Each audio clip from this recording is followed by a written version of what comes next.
Nabi Ibrahim alayhi salatu wasalam had a son by the name of Ishaq.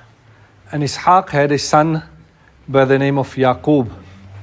And they lived in the Levant, in the Sham area. And they made hijrah to Egypt. And another name for Yaqub was Israel. And therefore the Banu Israel were the children of Nabi Yaqub alayhi salatu wasalam. Now Allah Rabbul Izzah makes reference to a particular member from the Banu Israel, who was in fact a family member of Nabi Musa alayhi salatu wasalam. Allah Rabbul Izzah says, Inna Qaroon kana min qawmi Musa fabagha alayhim. That Qaroon was from the people of Musa alayhi salatu wasalam, and he rebelled against them. He spied them out to the tyrant Fir'aun. And he would take information and he would convey this to Fir'aun, and this was the means of Fir'aun gaining information of the Banu Israel. Allah Rabbul Izzah had granted Qaroon a lot of wealth, to the extent that there was vaults and there were storerooms and there were safes of wealth, to such an extent Allah describes it by saying, وَآتَيْنَاهُ مِنَ الْكُنُوزِ مَا إِنَّ مَفَاتِحَهُ لَتَنُوءُ بِالْأُصْبَةِ أُولِي الْقُوَّةِ. That the keys to his wealth was so much that it would tire people of strength carrying it. It is said that the keys alone would be put on 60 donkeys. Now in those days they had long logs that would fit in to open the vault up. And he had like that 60 different donkeys would be filled with all the keys. So it gives you an indication as to the extent of the wealth that Qaroon had been granted. Allah had also granted him knowledge in the sense that he had the knowledge of the Torah, and he was amongst the 70 people who were chosen for the miqat, and that was the appointed time of the meeting where Nabi Musa ﷺ had taken 70 people with him for the appointed meeting to see the tajalli of Allah subhanahu wa ta'ala. While he was very proud and arrogant of his wealth, on one occasion, while he was busy with his wealth, إِذْ قَالَ لَوْ قَوْمُ لَا تَفْرَحْ. Do not be happy. إِنَّ اللَّهَ لَا يُحِبُّ الْفَرِحِينَ. Allah does not love those who are happy. Now it doesn't mean that we're not supposed to be happy. It refers to a specific instance where he was looking at his wealth and looking at how it has increased and being so pleased by this that he was smiling. And that is what is being prohibited. That to become only happy with wealth, with the dunya, that is prohibited. So his people advised him 4 things, and they told him that وَابْتَغِ فِي مَا آتَاكَ اللَّهُ دَارَ الْآخِرَةِ. All this wealth that you have, use it to gain the akhirat. Spend it in good causes. Spend it for the sake of Allah. وَلَا تَنْسَ نَصِيبَكَ مِنَ الدُّنْيَا. We're not saying that you should give up the dunya entirely. You have responsibilities with the dunya. Utilize the wealth for that also. وَأَحْسِنْ كَمَا أَحْسَنَ اللَّهُ إِلَيْكَ. Allah has perfected you. Allah has created you in the best of form. And you also now do good deeds in a similar manner. وَلَا تَبْغِي الْفَسَادَ فِي الْأَرْضِ. And do not spread mischief on the earth. Do not spread rebellion on the earth. إِنَّ اللَّهَ لَا يُحِبُّ الْمُفْسِدِينَ. Allah does not love those who spread corruption. What did he say? What was his response? إِنَّمَا أُوتِيتُ عَلَى عِلْمٍ إِنْدِي. All this wealth that I have is because of my acumen, because of my ability, because of my intelligence.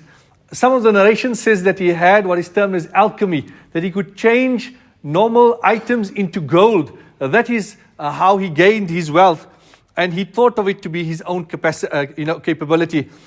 They then remind him and said, أَوَلَمْ يَعْلَمْ أَنَّ اللَّهَ قَدْ أَهْلَكَ مِنْ قَبْلِهِ مِنَ الْقُرُونِ مَنْ هُوَ أَشَدُّ مِنْهُ قُوَّةً وَأَكْثَرُ جَمْعًا.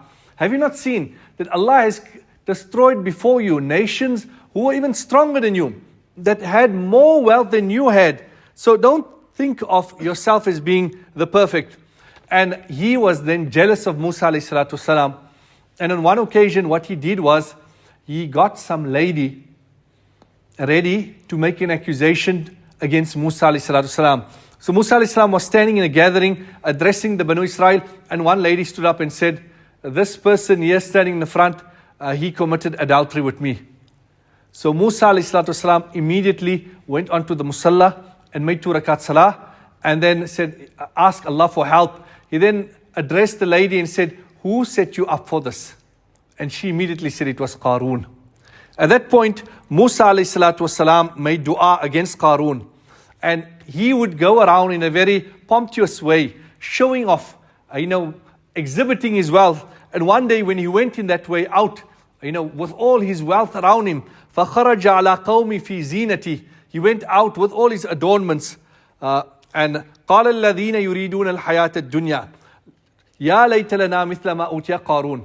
There were 2 groups of people. One group of people were very impressed with Qaroon. And they looked at him and they said, if only we had what Qaroon has. If only we had so much wealth. If only we had such position.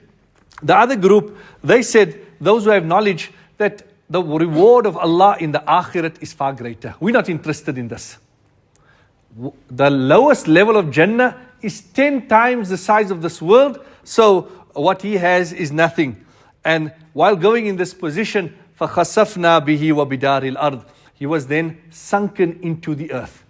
And the hadith says he will be continued to be drawn into the earth until the day of Qiyamah.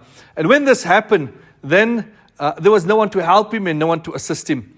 Those who were wishing to be like him, they then realized their mistake. And they said, وَيْكَأَنَّ اللَّهَ يَبْسُطُ الرِّزْقَ لِمَنْ يَشَاءُ مِنْ عِبَادِهِ وَيَقْدِرُ. That our mistake. We didn't realize Allah grants the dunya to whoever He wishes, whether the person is righteous or not. Deen He grants to those whom He loves. But the dunya is not an indication that Allah loves that person. And they then made tawbah to Allah subhanahu wa ta'ala. وَيْكَأَنَّهُ لَا يُفْلِحُ الْكَافِرُونَ. And he was destroyed in this way. And it is stated in the hadith that he will continue to be sunken until the day of Qiyamah. Nabi sallallahu alayhi wa sallam said, whoever performs his salah, the salah will be a nur for him, it will be a salvation for him, and it will be a proof for him on the day of Qiyamah. And that person who doesn't perform his salah, then he will have no nur, he will have no proof, and he will have no nur on the day of Qiyamah, and he will be resurrected with Fir'aun, Haman, and Qaroon. So this is an Ubay bin Khalaf. This is a group of the worst of people to walk on the face of this earth. Now when we look at the love that he had for the dunya.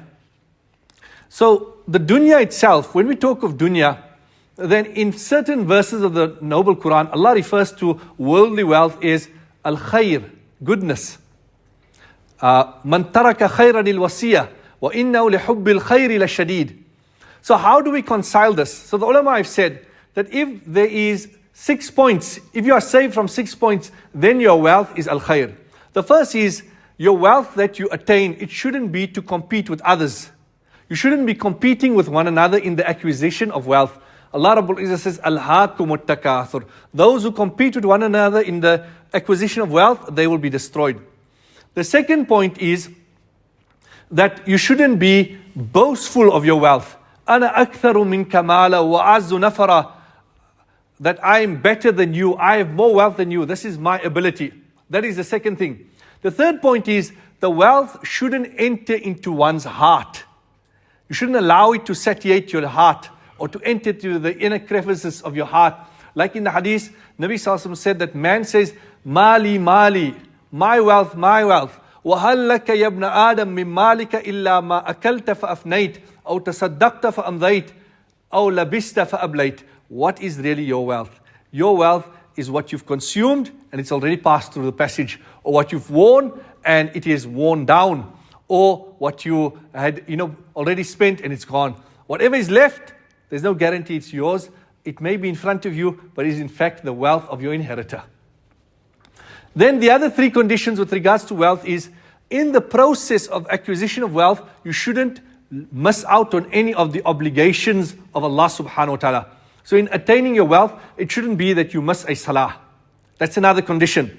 The 5th condition is that when attaining wealth, it shouldn't be from a haram means, that you engage in something which is prohibited, like interest, usury, bribery, all of that.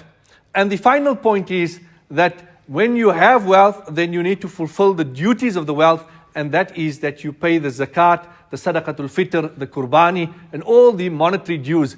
And if these 6 conditions are found, then the wealth that you have is, in fact, it is a bounty for you.